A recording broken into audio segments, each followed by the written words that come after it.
So we replaced our stove with this Heartland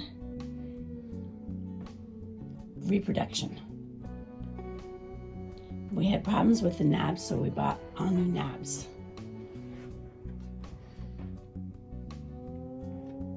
Okay, but the knobs are a little bit loose. There's just a little bit of looseness in the knobs. This one's tight, I already did this one. This one's a little bit loose. So. What about this one? No, that one's tight. Okay, now, this is the number of the knob. We got them very, very inexpensively. Yeah, they're very inexpensive. They're probably the cheapest ones on the market, but probably the best ones on the market too. The most pretty ones too. So what I did was, I took, I believe this is a 3/8 lock washer. And the first thing I did was, well, once you slide it on, you can't get it back off again. I can take another one. Okay, here's a knob. Take this knob, push the lock washer on it. It fits very, very tight. Okay, and this one, same thing. I have another lock washer.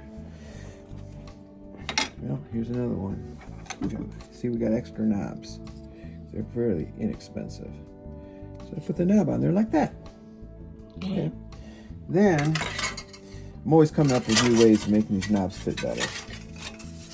Take a piece of tin that you use for like roofing. This is a scrap piece, all dirty. Take your scissors and you can cut. Be careful, it is sharp. You can cut a sliver. Like that. Cut a sliver. Okay. The H on it, or not the H, the D. The D, wrong letter, is a little loose. So, what you can do is put the little piece of shimmy inside of the D, a little bit long. See that? Make sure you line up the D. And you force it on there. Now it's tight. Very good. Okay, now the knob's set up a little bit higher than factory so you can wipe up underneath it, which is even nicer than the factory ones. Now we still have one that's loose. Okay, here's a knob. It's a little bit loose. So, here again, you take the shimmy,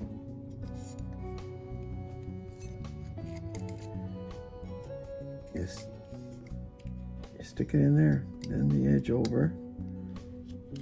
I suppose you can use tin as well as aluminum. I used aluminum because it's a little softer, and you can use scissors with aluminum where you can't really use scissors with steel, like a tin can. You gotta find the H. Where is the H? D. It's the letter D. Okay, the letter D. You gotta find the letter D. So you're putting that against the flat side? Yeah, putting it against the flat side. And you line up the flat side with the flat side. You push down, and it's snug, snug, snug, snug. Snug as a rug. Snug, snug, snug. There's spring tension in it. You can't, it is snug. That one's snug. Let me pull this one off again. See how it looks. See that? Now, if you want, you can double it up too. But now it's a nice tight fit. Very good. Thank you very much.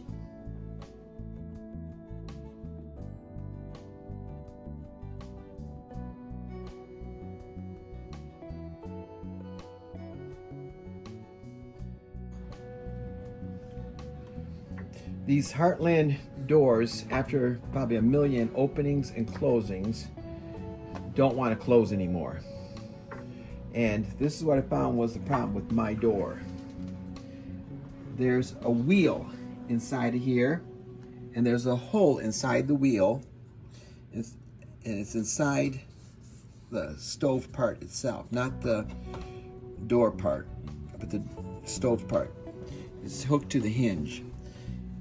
The wheel has a hole in the middle, and that hole becomes too big, And when it becomes too big, the door does not want to close. So it won't close all the way with strength. So what I did was I enlarged the size of this groove. I had to grind it and enlarge it. Take these screws out and take the wheel mechanism out through this opening. You have to make it just large enough where you can slide the wheel mechanism through. Otherwise you have to take the whole entire stove apart. So you just enlarge this just a little bit. Maybe, an 1/8 of an inch larger.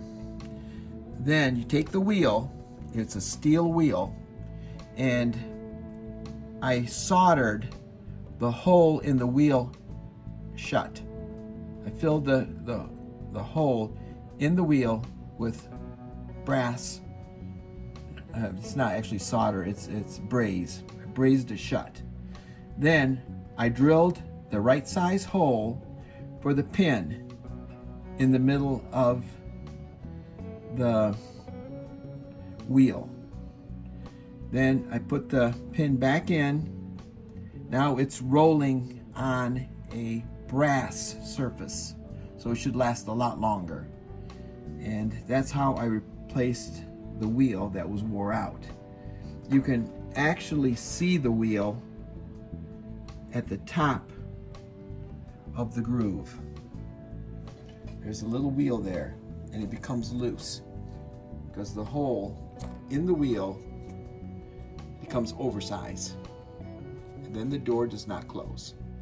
So anybody that owns one of these antique reproduction ovens, they're very expensive. That is one way you can repair this door so it closes nice and tight every time. One other thing we had to do to our Heartland stove was we had to replace the igniter unit, and that's in the back of the stove. It looks like a universal igniter unit. You can get it off of eBay. It's for 1, 2, 3, 4, 5 igniters, possibly 6. I think it's 6 igniters.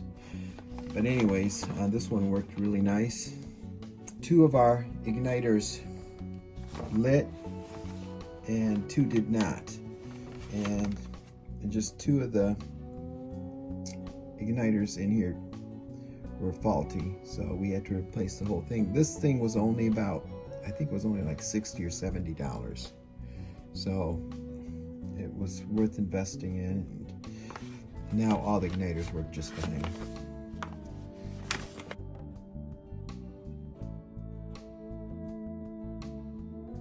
I wanted to have something to hang my pots on, so he made a rack out of a barrel rack and added hooks. And then I'm like, then I want my paper towels too. So anyway, we have that right above the stove, and it works good.